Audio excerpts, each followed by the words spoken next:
Hello guys, अस्सलाम वालेकुम। क्या हाल चाल आपका, कैसे हैं? अल्हम्दुलिल्लाह मैं तो ठीक हूँ। आप लोग भी उम्मीद है कि ठीक होंगे।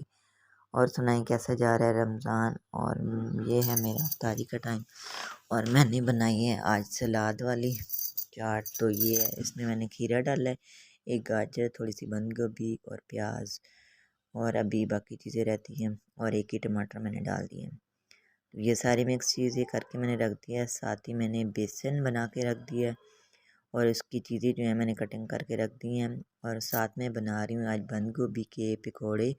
और मैंने साथ ही रोल फ्रीज़र से निकाल दिए थे और ये चने भी निकाल लिए हैं चाट के लिए। तो आज मैंने बनाई है इमली की चटनी। तो ये भी मेरी इमली की चटनी भी रेडी हो गई है। और साथ ही मैंने पकौड़ा का मसाला रेडी किया हुआ, पालक भी साथ, प्याज भी और आलू भी, और सारे कट करके मैंने रखे हैं। जब मैंने बनाऊंगी तो इन्हें बीच में डाल दूंगी, तो कट करके मैं पहले ही रख देती हूँ।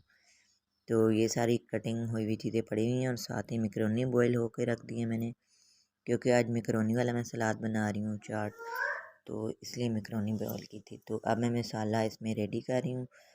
तो अब मेरा हो गया पकौड़े बनाने का टाइम। तो अब मैंने सारे इसमें मसाले डाल दिए हैं और ये मैंने अब सारे डाल दिए, चने शने भी।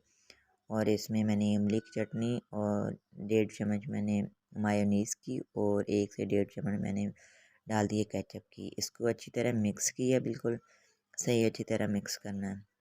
तो आज भी मैंने इसमें दही नहीं डाला, तो मैं मैकरोनी और केचप वाली बना रही हूँ, साथ ही इमली की चटनी। तो ये बहुत मज़े की बनती है। और ये साथ ही मैंने इसमें डाल दी है, ये देखिए। तो चने भी डाल दिए, आलू भी साथ ही डाल दिए हैं। तो इस तरह मैंने सारी चीज़ें रख दी हैं।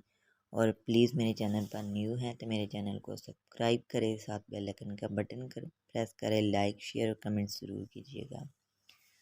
तो ये हो कि हमारा सलाद, मैकरोनी वाला सलाद रेडी। तो क्योंकि रोज़ अलग अलग तरीके से बनाती हूँ, एक दिन बंदा खा के बोर हो जाता है, मैं तो खाती नहीं हूँ।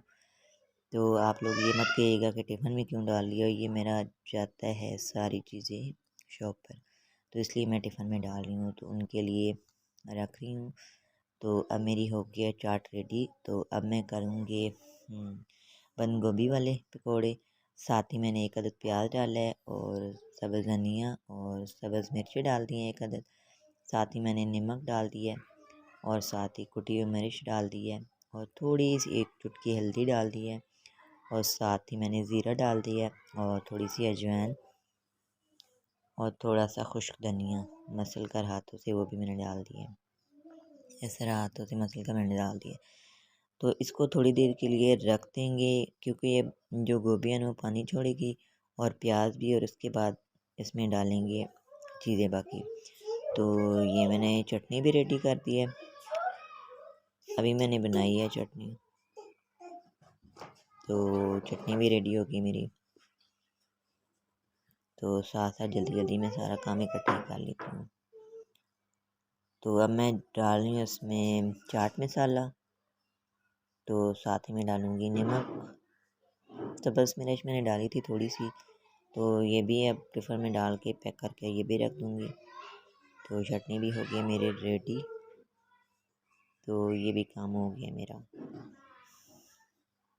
तो अब ये देखिए इसमें पानी छोड़ दिया, तो अब इसमें मैं 2 चम्मच डालूँगी बेसन, क्योंकि हमें और पानी डालने की ज़रूरत नहीं है, क्योंकि इसी से हमारा मसाला रेडी हो जाएगा।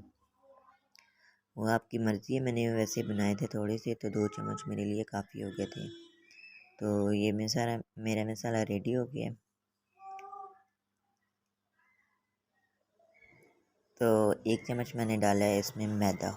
कॉर्नफ्लावर भी डाल सकते हैं, मैदा भी डाल सकते हैं। मैदे और कॉर्नफ्लावर डालने से ना पकौड़े जो होते हैं वो ज़रा क्रिस्पी से बनते हैं। अब ये हो गया मेरा आलू का सामान। तो साथ ही मैंने आलू भी कट कर लिए थे। साथ ही मेरा सालन वाला टिफ़िन रेडी हो गया और साथ ही अब मैं फ्राई कर रही हूँ रोल। तो रोल मेरे फ्राई हो गए हैं और अब मैं आलू के पकौड़े बना रही हूँ। रमज़ान इंसान का इतना बिजी डे होता है कि बस वीडियो शूट करना बहुत ही मुश्किल हो गया मेरे लिए, तो क्योंकि ज़्यादा सारा खाना बनाना पड़ता है, ज़्यादा चीज़ें, फिर इसलिए बहुत बिजी हो गई हूँ, तो मेरी वीडियो कम ही आएंगी। तो अब ये मेरे पकोड़े हो गए आलू वाले रेडी। तो अब मैं साथ ही तो अब मैं बना रही हूँ गोभी वाले पकोड़े। तो ये बहुत मज़े के राउंड राउंड गोल गोल बनते हैं, ये देखें। तो साथ ही मैंने एक रोटी बनाई क्योंकि मैं रोटी खाती हूँ, साथ ही फ्रूट चाट, और ये है मैंने बीच में डाल दी मलाई। ओके जी, अल्लाह हाफिज़।